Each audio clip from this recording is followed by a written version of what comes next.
오늘 우리 책 38페이지입니다. 뒤에 책이 있습니다. 책 가지고 보시면 되겠는데요. 오늘 우리 책 가스펠 프로젝트 구약 4권의 세 번째 시간, 우리 책 38페이지인데요. 오늘부터 4주간은 다윗에 관한 이야기가 이어져 가게 될 것입니다. 살펴보겠지만 이제 오늘은 좋은 얘기만 나와요. 그렇지만 다윗은 흠도 많고 실수도 많이 하는 그런 인물이죠. 이 책은 그렇게 표현하더라고요. 이따 그런 내용도 나오는데요. 다윗이 특별한 것이 아니라 다윗 안에 거하신 하나님의 영이 하나님께 붙들림 바 된 인생이 어떻게 흘러가는지를 우리는 다윗을 통해서 보게 될 것입니다. 오늘은 이런 제목이죠. 자기 백성을 위해 싸우는 왕. 다윗이 골리앗을 이기는 내용도 오늘 나오게 되는데요. 예수님과도 연결시킵니다. 예수님도 우리를 위해서 싸우셨죠. 십자가상에서 자기 몸을 찢으심으로 사단의 권세를 이기셨습니다. 이제 그렇게 우리가 함께 살펴보게 되겠습니다. 좀 읽어가겠습니다. 38페이지입니다. 우리는 다윗을 양치기 소년으로 처음 만났습니다. 아무도 그가 왕이 되리라고 기대하지 않았을 때였습니다. 그의 등장은 그다지 인상적이지 못했습니다. 솔직히 말해서 그는 모든 면에서 너무 평범했습니다. 그러나 그는 하나님의 공급하심을 신뢰하며 승리해내는 왕이 될 것입니다. 거인을 거꾸러뜨린 소년 영웅 다윗은 아마 성경에서 가장 유명한 인물일 것입니다. 그 옆에 박스에 보면 이렇게 써 있죠. 성경 본문은 다윗이라는 사람을 숭배하는 것이 아니라 하나님의 영이 사람과 더불어 어떻게 행하시는지를 곰곰이 생각해 보게끔 합니다. 참 좋은 해석인 것 같아요. 여러분, 다윗이 특별하지가 않습니다. 다윗은 매우 평범한 사람이었어요. 하나님의 영이 그의 안에 임하시니까요, 그가 참 놀라운 사람이 되죠. 그 말은 우리를 향한 도전이기도 하거든요. 우리도 주의 영이 우리 가운데 함께 하심으로 그분과 동행할 때 다윗처럼 승리를 경험하는 사람이 충분히 될 수 있다라고 오늘 우리에게 도전하고 계시는 것입니다. 다음 페이지입니다. 이 세션에서 우리는 사울 왕을 버리신 하나님이 이새의 아들 다윗에게 기름을 붓도록 사무엘 선지자에게 명령하신 이야기를 살펴보게 될 것입니다. 다윗의 이야기를 통해 하나님은 세속적인 기준으로 사람을 판단하지 않으신다는 사실, 하나님의 기준이 나와요. 그리고 골리앗에 맞선 다윗의 모습은 자기 백성을 위해 결정적인 승리를 거두시는 하나님의 신실하심과 구원하심을 신뢰하는 왕의 표본입니다. 하나님 백성에게는 그들 편의 적을 물리쳐줄 전사 같은 왕이 필요했습니다. 다윗의 이야기에서 우리는 하나님께 불타는 마음으로 순종하는 본보기를 볼 수 있을 뿐만 아니라 우리에게 필요한 약속의 왕을 살짝 엿볼 수 있습니다. 예수님 이야기까지 연결되게 될 것입니다. 첫 번째가 하나님의 기준이 나와요. 하나님 왕을 세우시는 것은 세속적인 기준을 따르지 않았습니다. 제가 아래 본문을 제가 혼자 좀 읽어가면 설명을 하겠습니다. 지난주는 쉬었지만 그 전주에 사울 왕을 하나님 버리시고 이제 사무엘을 통해서 새로운 왕을 세우려고 하시는 내용인데요. 본문에 보시면 여호와께서 사무엘에게 이르시되 내가 이미 사울을 버려 이스라엘 왕이 되지 못하게 하였거늘 내가 그를 위하여 언제까지 슬퍼하겠느냐. 너는 뿔에 기름을 채워가지고 가라. 내가 너를 베들레헴 사람 이새에게로 보내리니 이는 내가 그의 아들 중에서 한 왕을 보았느니라 하시는지라. 사무엘이 이르되 내가 어찌 갈 수 있으리이까. 사울이 들으면 나를 죽이리이다 하니 여호와께서 이르시더는 암송아지를 끌고 가서 말하기를 내가 여호와께 제사를 드리러 왔다 하고. 사무엘이 참 솔직하지 않나요? 하나님이 보내시는데 자기의 솔직한 두려움을 이야기해. 하나님, 혹시 사울이 알면 저 죽는 거 아닙니까? 저는 이런 사무엘의 인간적인 모습도 참 인상적이더라고요. 그가 하나님께 부름받은 사람이었지만 하나님의 사람들의 늘 마음에는 인간적인 두려움이 있습니다. 중요한 것은요, 그걸 하나님께 꺼내놓는가 하는 거예요. 인간적인 두려움이 들어올 때 왜 두렵지 않겠어요? 사울 왕이 얼마나 광기가 있는 왕인지 자기가 알잖아요. 다른 왕을 세우는 것을 혹시 사울이 들으면 나를 죽일 수도 있겠다. 하나님 어떡합니까? 하나님이 바로 지혜를 주시죠. 걱정하지 마라. 제사 드리러 간다고 하면 되지 않겠느냐. 이것이 성도의 지혜인 것 같습니다. 우리 안에 두려움이 당연히 있잖아요. 늘 두렵습니다. 코로나에 관한 두려움, 미래에 관한 두려움이 있습니다. 두려움이 없는 게 믿음이 아니라요, 두려움이 있어도 그 문제를 하나님께 아뢰고 하나님의 도우심을 경험하는 것, 이게 사무엘의 지혜더라고요. 하나님 말씀하신 대로 이제 제사를 드리러 간다라고 말하고 이제 이새의 집으로 가고 있죠. 이새를 제사에 청하라. 내가 내게 행할 일을 가르치리니 내가 내게 알게 하는 자에게 나를 위하여 기름을 부을지니라. 사무엘이 여호와의 말씀대로 행하여 베들레헴의 이름에 성읍 장로들이 떨며 그를 영접하여 이르되 평강을 위하여 오시나이까. 이르되 평강을 위함이니이다. 내가 여호와께 제사하러 왔으니 스스로 성결하게 하고 와서 나와 함께 제사하자 하고 이새와 그 아들들을 성결하게 하고 제사에 청하니라. 그들이 오매 사무엘이 엘리압을 보고 마음에 이르기를 여호와의 기름 부으실 자가 과연 주님 앞에 있도다 하였더니 여호와께 사무엘에게 이르시되 그의 용모와 키를 보지 말라. 내가 이미 그를 버렸노라. 내가 보는 것은 사람과 같지 아니하니 사람의 외모를 보거니와 나 여호와는 중심을 보느니라 하시더라. 사무엘이 보기에도 객관적으로 엘리압이 왕제의 뭔가 모습이 있었어요. 외형적으로 풍모도 뭔가 풍겨나오는 이미지도. 근데 하나님은 아니라는 거예요. 너는 사람의 외모를 사람의 용모를 취하지 말라. 나는 중심을 본다. 하나님의 분명한 기준을 우리에게 말씀하고 계시죠.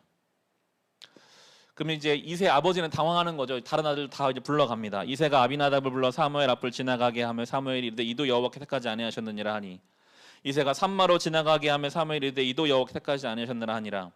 이새가 그의 아들 일곱을 다 사무엘 앞으로 지나가게 하나 사무엘이 이새에게 이르되 여호와께서 택하지 아니하셨느니라 하고 또 사무엘이 이새에게 이르되 내 아들들이 다 여기에 있느냐. 이새가 이르되 아직 막내가 남았는데 그는 양을 지키나이다. 아버지도 다윗을 지금 빼고 있어요. 아들들 중에 왕이 있다고 말씀하시는데 다 아닌데 그 한 아들, 아버지가 생각할 때도 막내는 왕이 될 만한 사람이 아니다라고 무시하고, 뒤에 나오겠지만 엘리압이라는 큰아들이 다윗을 상당히 무시하는 내용이 나오거든요. 가정 안에서 사람들에게 인정받지 못하나 하나님은 그 중심을 지키는 사람을 보고 계시더라고요. 사무엘이 이새에게 이르되 사람을 보내어 그를 데려오라. 그가 오기까지는 우리가 식사 자리에 앉지 아니하겠노라. 이에 사람을 보내어 그를 데려오매 그의 빛이 붉고 눈이 빼어나고 얼굴이 아름답더라. 여호와께서 이르시되 이가 그니 일어나 기름을 부으라 하시는지라. 사무엘이 기름 뿔병을 가져다가 그 형제 중에서 그에게 부었더니 이날 이후로 다윗이 여호와의 영에 크게 감동되니라. 사무엘이 떠나서 라마로 가니라. 하나님은 사무엘에게 이새의 아들 중에서 이스라엘의 다음 왕을 찾는 인물을 주셨습니다. 큰아들 엘리압이 가장 먼저 나와 왕이 될 만한 인물인지 선보였습니다. 사무엘 엘리압을 보자마자 그가 하나님이 택하신 사람이다 생각했습니다. 그는 잘생긴 데다 키도 크고 건장해 보였기 때문입니다. 그는 충분히 왕이 될 만한 인물로 보였습니다. 세상은 늘 보이는 것을 따라갑니다. 죄는 그렇게 역사하죠. 그렇게 보여요. 좋아 보여요. 물질이 있으면 내가 원하는 정도의 경제 수준이 되고 학업이 되고 직장을 되면 그러면 될 것 같이 보이지만 사실은 중심이 중요한 거거든요. 그러나 하나님은 그를 별로 대단하게 여기지 않으셨습니다. 하나님에게 엘리압의 외모나 키나 풍채는 별 의미가 없었습니다. 하나님은 인간적인 기준으로 우리를 판단하지 않으십니다. 하나님은 우리와 달리 중심을 보십니다. 중심을 보신다. 이 중심이라는 것이 뭘까요? 어쩌면 신앙생활에 참 중요한 것 같아요. 하나님은 중심을 보시는데 그럼 우리가 중심을 잘 다스리고 관리해야 되잖아요. 우리는 어쩔 수 없이 외형적인 것을 따라갈 수밖에 없으니까 의식적으로 중심을 찾고 중심을 지켜가야 되는데 성경은 시원하게 중심 문제는 말씀 안 하시잖아요. 중심이 뭘까? 저는 지난 주일에 시편 19편 나의 입술의 말과 나의 마음의 묵상이 주께 연락되기를 원하네 이 말씀을 해주셨는데 거기서 많은 것을 깨달았거든요. 중심이라는 것이 어쩌면 내가 평소에 하는 말, 나의 마음의 묵상, 그러니까 생각이죠. 내가 하는 말, 내가 품고 사는 생각이 나의 중심입니다. 그 시편 19편 다윗의 고백이잖아요. 하나님이 다윗의 말과 생각을 중심으로 보셨을 것 같아요. 여러분 말이 얼마나 쉽습니까? 그런데 그 말이 사실은 그 사람이에요. 내가 그냥 품고 있는 그 생각 아무도 모르잖아요. 하나님은 아시죠. 중심을 여러 가지로 볼 수 있겠지만 구체적으로 우리는 우리가 하는 말과 우리의 마음의 생각이 하나님 앞에 연락되기를 사모하면서 다스려가는 인생이라면 하나님이 그 중심을 기쁘게 보실 것입니다. 다윗의 형제들은 모두 거절한 사무엘이 마침내 막내 아들 다윗에 관해 물었습니다. 다윗은 양치기였습니다. 직업적으로는 특별한 직업이 아니었던 것이죠. 게다가 다윗의 형제 중에서도 다들 별로 이렇게 존귀하게 여기지 않는 그런 막내 아들, 아버지조차 이렇게 생각하지 않았던 아들, 그렇지만 하나님이 그를 선택하시죠. 이제 다윗은 하나님의 선택으로 특별한 삶을 살아가게 될 것입니다. 그는 평범했지만 그의 일생에 온갖 특별한 일이 벌어졌다는 사실을 놓쳐서는 안 됩니다. 다윗은 비범하신 하나님의 능력에 어느 정도 접근할 수 있었는데 이것은 자신을 특별하게 여기지 않았기 때문에 특별해졌어요. 이게 하나님 나라의 참 신비죠. 자신이 특별하지 않다고 여기는 사람을 특별하게 만들어주세요. 낮아지는 자를 높여주세요. 죽고자 하는 자를 살려주세요. 섬기는 자를 섬김받게 하시는 하나님의 놀라운 역사가 여기에 이제 나오게 되는 것이죠. 하나님의 이것이 기준입니다. 두 번째는 42페이지인데요. 하나님이 세우시는 왕은 주의 구원하심을 신뢰합니다. 아주 유명한 장면이죠. 골리앗과의 싸움의 장면이 이제 나머지 부분을 채워가게 됩니다.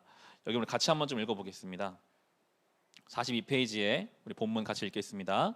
다윗이 아침에 일찍이 일어나서 양을 양 지키는 자에게 맡기고 이새가 명령한 대로 가지고 가서 진영에 이른즉 마침 군대가 전장에 나와서 싸우려고 고함치며 이스라엘과 블레셋 사람들이 전열을 벌이고 양군이 서로 대치하였더라.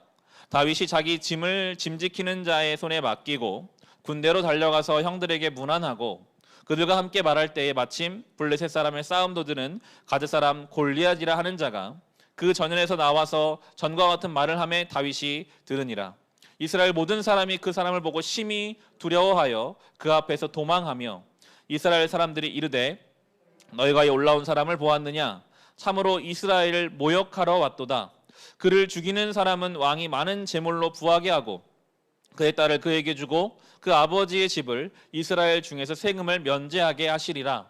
다윗이 곁에 서 있는 사람들에게 말하여 이르되 이 블레셋 사람을 죽여 이스라엘의 치욕을 제거하는 사람에게는 어떠한 대우를 하겠느냐? 이 할례 받지 않은 블레셋 사람이 누구이기에 살아계시는 하나님의 군대를 모욕하겠느냐? 다윗이 형들을 문안하러 갔다가 골리앗을 보고 이제 묻는 거죠.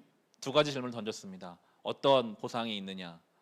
도대체 저 사람이 누구길래 살아계신 하나님의 군대를 모욕하는가?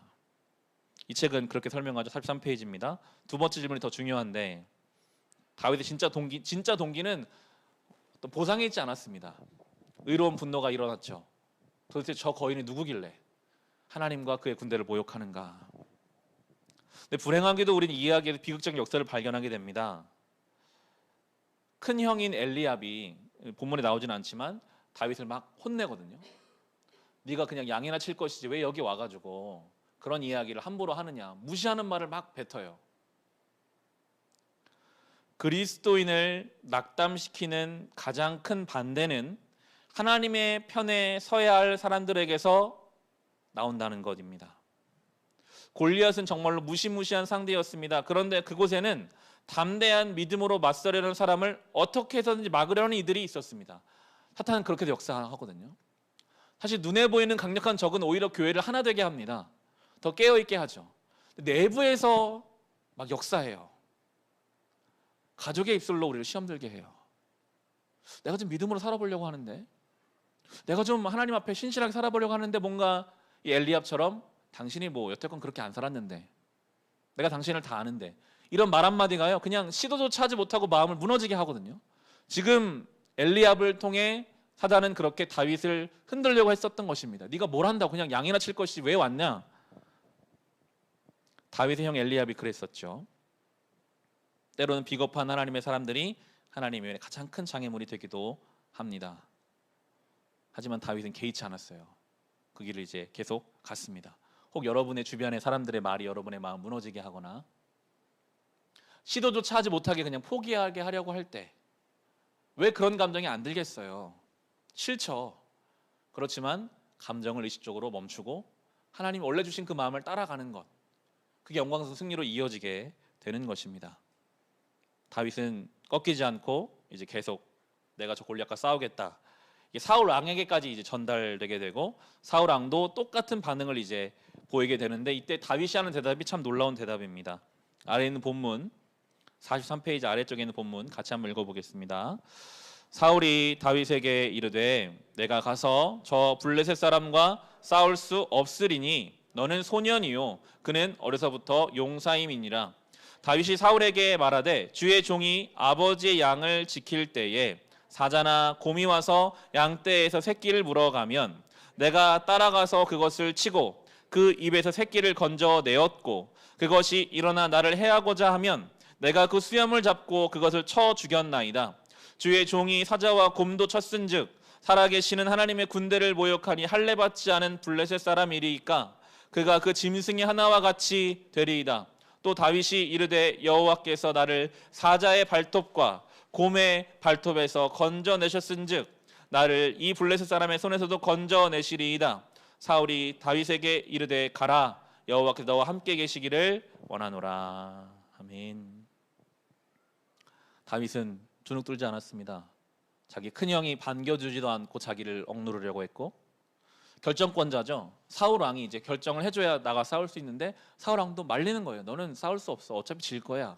너는 소년이고 저 사람은 용사인데 자기 편 선수로 나갈 사람을 막 기를 죽이는 거잖아요. 다윗은 전혀 기죽지 않습니다. 왜냐하면 그에게는 경험이 있었거든요. 우리 하나님이 나를 사자와 곰 가운데서도 지켜주셨기 때문에. 저 골리앗이 대단해 보이지만 사자와 곰과 다를 바 없는 그런 이방인이지 않습니까? 하나님 반드시 나를 이기게 하실 겁니다. 담대함으로 그 앞에 나아가고 있죠. 오늘 새벽 본문 사사기를 생각하게 되더라고요. 이스라엘 백성들이요 사사기에서 많이 승리했어요. 많은 땅을 차지했어요. 그렇지만 철병거가 있는 지역은 싸우지 못했어요. 사울 왕도 많이 승리했거든요. 그런데 골리앗처럼 뭔가 특별하게 하나님도 이기지 못할 것 같은 존재를 만나니까 믿음이 멈춰져 버려요. 우리는 스스로 끊임없이 하나님의 능력을 제한합니다. 하나님도 이거 못하실 거야. 못할 거야. 나만 못하게 하는 게 옆 사람까지 못하게 만드는 그런 일들이 있었지만 다윗은 똑같이 보거든요. 사자나 곰이나 골리앗이나 다 하나님 앞에서는 작다. 일상 속에서 하나님을 경험한 사람은 큰 문제를 만났을 때 하나님은 동일하시기 때문에 나의 삶을 인도하실 것이다. 그 믿음을 가지고 나아갈 수 있게 되는 것입니다. 이게 참 아름다운 믿음의 모습인 것 같아요. 나 일상 속에서 경험한 그 하나님이 이 큰 문제보다도 골리앗보다도 크시다. 그러니까 그 길을 이제 갈 수 있었던 것이죠. 44페이지에 보시면요, 다윗은 주변 사람들이 낙담시키는 말에 흔들리지 않았습니다. 그는 이미 기름 부음 받은 왕이었으며 하나님의 능력을 신뢰했습니다. 게다가 초원에서 실전 같은 훈련을 쌓았으니 사자나 곰에 비하면 골리앗은 대단한 상대는 아니었습니다. 오늘날 우리에게 주어진 초원을 경멸하거나 우리가 겪는 고난을 원망스럽게 여겨서는 안 됩니다. 그것은 주의 구원하심을 신뢰하는 마음을 갖게 하기 위한 하나님의 훈련장이기 때문입니다.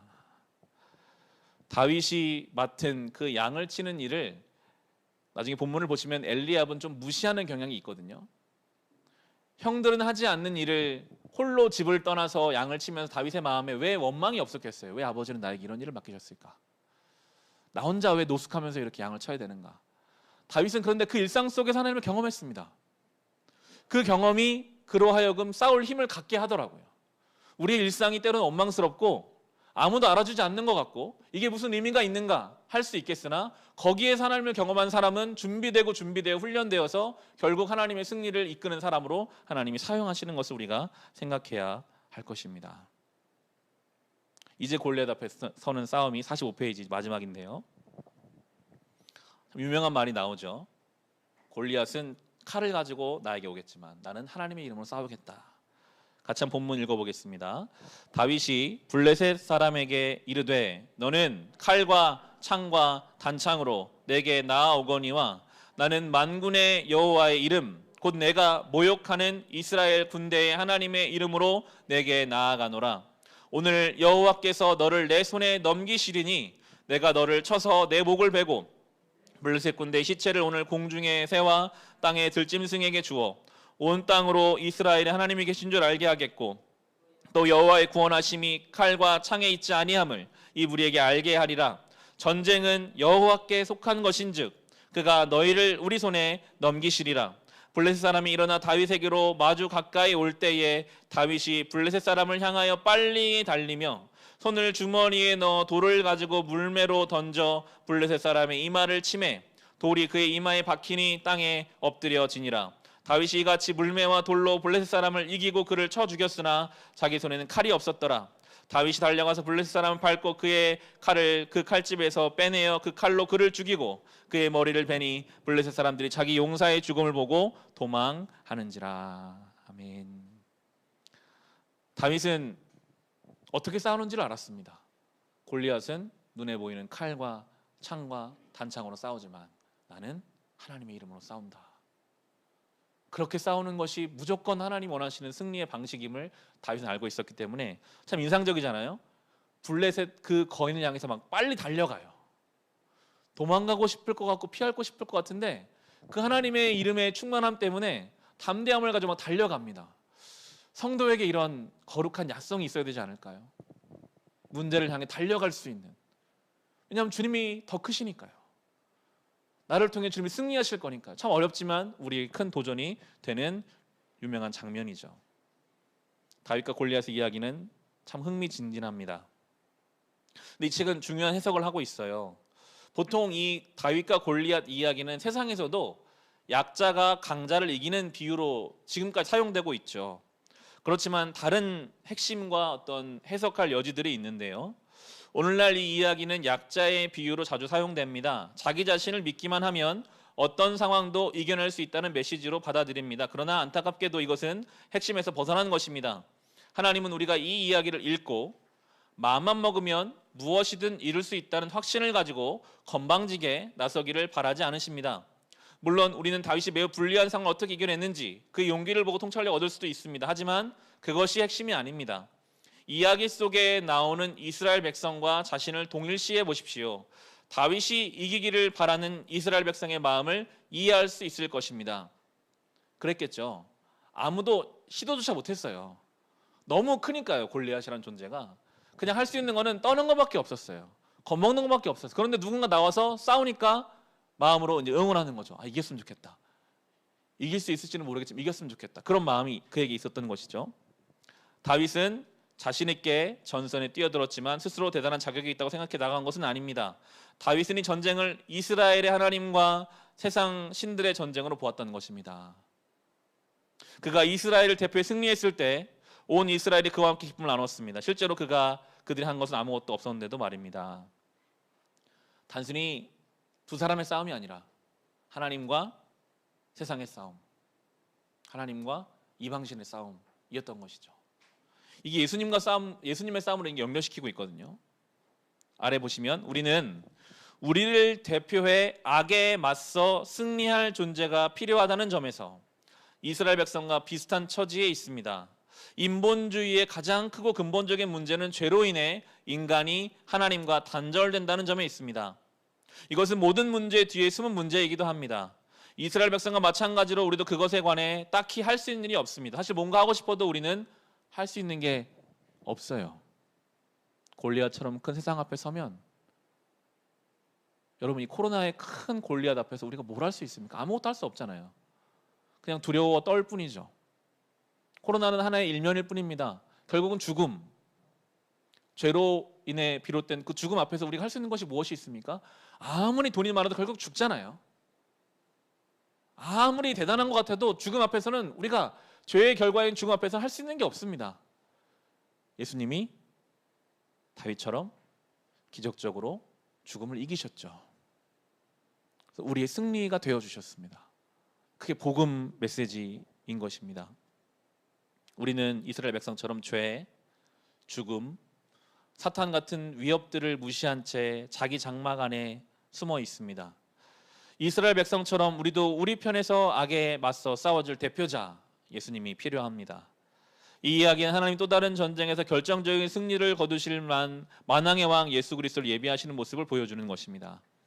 아무도 그분에게 승리를 기대하지 않았지만 그분은 죽음을 이기셨죠. 그리고 다시 오실 때 완전히 이기게 하실 것입니다. 이게 바로 다윗의 승리를 통해 우리에게 예표하시는 예수 그리스도의 승리. 다윗이 이기니까요, 이스라엘 군대가 갑자기 용기를 얻어서 모든 블레셋 군대를 멸절시켜 버리거든요. 한 사람의 승리가 모든 사람의 승리가 돼요.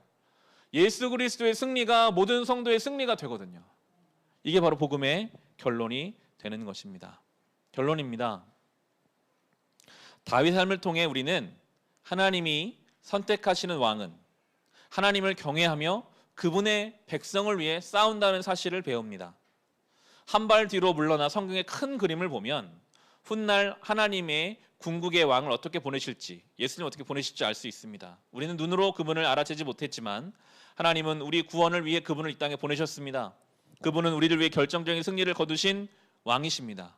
여전히 죄에 잡혀 구원을 필요로 하는 모든 사람에게 하나님 나라의 소망을 전하도록 우리에게 보내주신 왕입니다. 다윗이 골리앗을 이긴 것과는 비교할 수 없는 죽음을 이기신 예수님의 승리가 우리의 승리임을 우리가 믿음으로 붙잡는 것이죠. 49페이지 적용인데요. 오늘 내용 크게 세 가지로 생각해 볼 수 있겠습니다. 첫 번째가 하나님은 중심을 보신다. 1번이죠. 세속적인 요구가 아니라 하나님의 기준. 하나님은 오늘도 우리에게 중심을 요구하실 것입니다. 중심은 내가 일상에서 어떤 말을 하는가, 어떤 생각을 품고 살아가는가. 예배당에 와서 아무리 오래 앉아 있어도 우리의 말이 늘 비난과 정죄로, 우리의 생각이 늘 부정적인 것으로, 우울한 것 차 있다면 계속 그 중심 바꿔주시기를 우리가 간구해야 할 것입니다. 두 번째는 무엇으로 싸우는가. 다윗은 하나님의 이름으로 싸웠죠. 칼과 단창이 아니라 하나님의 이름으로. 마지막 세 번째는 어떻게 우리가 은혜를 누릴 수 있는가. 저는 그 초원에서의 다윗의 경험, 하나님이 보내신 그곳에서 양떼를 지키며 어려움이 오면 하나님의 이름으로 곰도 사자도 이겨냈던 그 경험들이 결국 골리앗 승리로 이어지잖아요. 우리가 일상에서 자녀들을 양육하고 직장 생활을 하고 맡겨진 삶의 자리를 하루하루 내 마음을 지키면서 반복된 일상 속에서도 기쁨이 있고 내 뜻대로 되지 않아도 하나님을 기다릴 수 있는 그 하루하루의 믿음의 승리가 쌓이고 쌓여서 그게 또 다른 누군가에게까지 좋은 영향으로 미쳐갈 거예요. 그것이 바로 다윗의 싸움이요 우리의 싸움이 되어야 할 것입니다. 다윗처럼 하나님과 합한 자로, 중심을 지키는 자로, 믿음의 싸움을 승리하는 자로 살아가는 저와 여러분과 우리에게 될 수 있기를 주님의 이름으로 축원합니다. 이 시간 우리 앞서 불렀던 찬송 아무것도